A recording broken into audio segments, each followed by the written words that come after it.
Hello and welcome to Me and My Golf TV. You've joined us at the amazing Asprey and I'm Piers Ward, and Andy, today it's the Impact Show. It is, yes. We're talking about swing faults and we're going to show you how to correct that early release. Let's take charge of your game.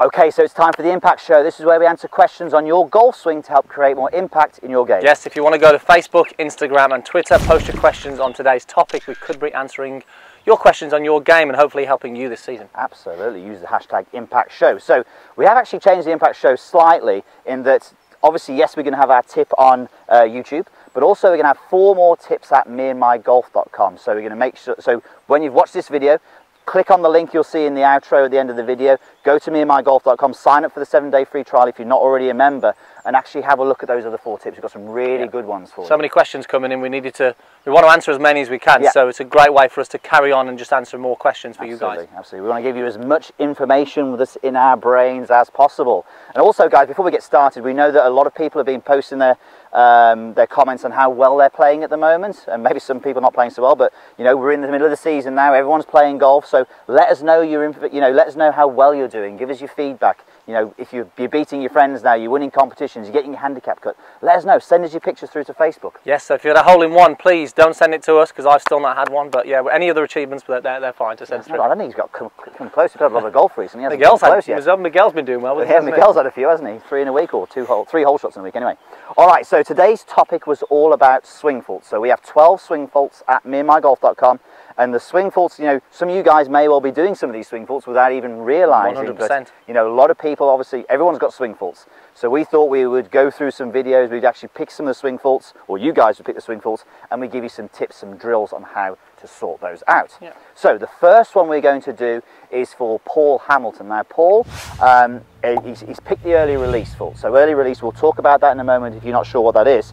But he's got the early release fault, he's hitting the ball too high, and he's actually slicing it a little bit as well. So he's got a few faults going on there. Correct that hopefully quite easily with this this drill. Yeah, this drill is a real good one. So Andy, early release. Early release. So for the guys who subscribe to our channel, then you'll know what the early release. But for the guys who don't, let's go through this. So as I swing back, I'll create some angles between my lead forearm and the golf club. Now, from here in the golf swing, the early release is when we lose those or release those angles too early. Now, this often causes the club to bottom out too early, causes too much loft at impact, like Paul's getting here, with the shaft leaning too much back, and we know that causes some poor strikes and high shots. Very interesting. Look at that lead wrist, that left wrist, the glove, and the angle. You've got the cup angle there, so you're actually, as you say, adding loft, and we see a lot of slices in that position as well. We do, yeah, definitely. So what we'd like to see is that actually we maintain some of the angles that we create on the downswing, and that will help us get into a position of impact where we get the shaft leaning forward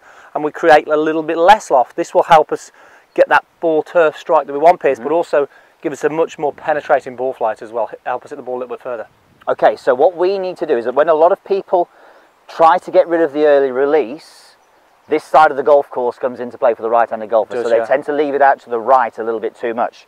Now, obviously, he's already hitting it to the right, so we're sort of thinking, well, okay, you know, if he's early releasing and hitting it right, then we need to obviously give him a drill which can encompass both. Definitely. First thing I will say is make sure your grip is okay. Make sure your grip is good before you do this. We've got plenty of videos on that. So, Andy, let's just go through the drill. Okay, so as you said, Piers, for somebody who, let's say, early releases, they generally do it to try and square the club face up, don't they? So they're throwing that club early to try and square it up. Now, if we simply said to Paul, right, from here now, let's just hold on to this lag for a long time. Yeah. The problem is he will actually slice this even more.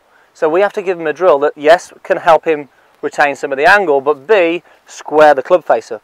So this drill works perfectly. It hits the both really for us. So, and from his question, Andy, sorry interrupting then, from his question he has said that he has tried drills before on getting rid of early release, but it's not made him any better. Okay. This one will, Paul. This one will. This one will. So we're going to get you to take your setup. Now, ideally, you do this with a wall just in front of your lead leg. Now, what we're going to do here, we're going to make a mini backswing, but as we swing down, we're going to get the toe of the club into the wall, but also at the same point, we get the grip to hit the wall as well. Now, this really will help that shaft leaning forward, but there's no chance from here, Piers, that ball's going to go right. Now, most people who would hang on to the lag at this point, they'd do this, they'd do this, they'd do this. The shaft's leaning forward, but that club face is miles to the right. Yeah. We can't play good golf doing that. No, not at all. So this really does encompass the two of closing that face, leaning the shaft forward, and give you a great feeling of being able to compress that golf ball without the fear of it going to the right. Just do that one more time if you could, please, and let's just watch that back of that left wrist, that lead wrist. So when Andy does this, you can almost see that it's not even flat, it's actually slightly bowed. So that really is sort of crunching down on the, you know, getting that de-lofted face, as you said there, closing the face to the left. That's doing everything. You're feeding what you need. Definitely. Okay, Andy, let's hit a shot, please. Okay, so I'm expecting to this, because I don't need any more lag or any more closing of the face, I'm expecting to this to go a little bit to the left, but that's fine. That'll show me that this drill is actually going to work there. So okay, it's going to help on the screen because you've got 145 yards. It's the par 3, third at the Asprey, and the pin's on the right hand side, so left side of the green's good. And it's gone low away, and it's gone left. I mean, that you can see, well, that's exactly as you said it would happen. By getting that club in that position, you're definitely going to hit it left. So if you do hit it too high, if you slice it, do that drill, your objective is to make sure it goes down the left. It will, and that will feel really strange. By closing the face and leaning the shaft forward, if you're a slicer or a releaser, it's going to feel different. It's definitely going to help. Okay, Paul, so there you have it, a fantastic drill to get rid of the early release. Now, don't forget, guys, go to meandmygolf.com, 7-day free trial. We're talking about reverse spine, hanging back, sway, and over the top. Yes, and also make sure you comment below. We'd love to answer your questions on that below. And also subscribe to the channel if you don't for more videos every single week. Cheers, guys.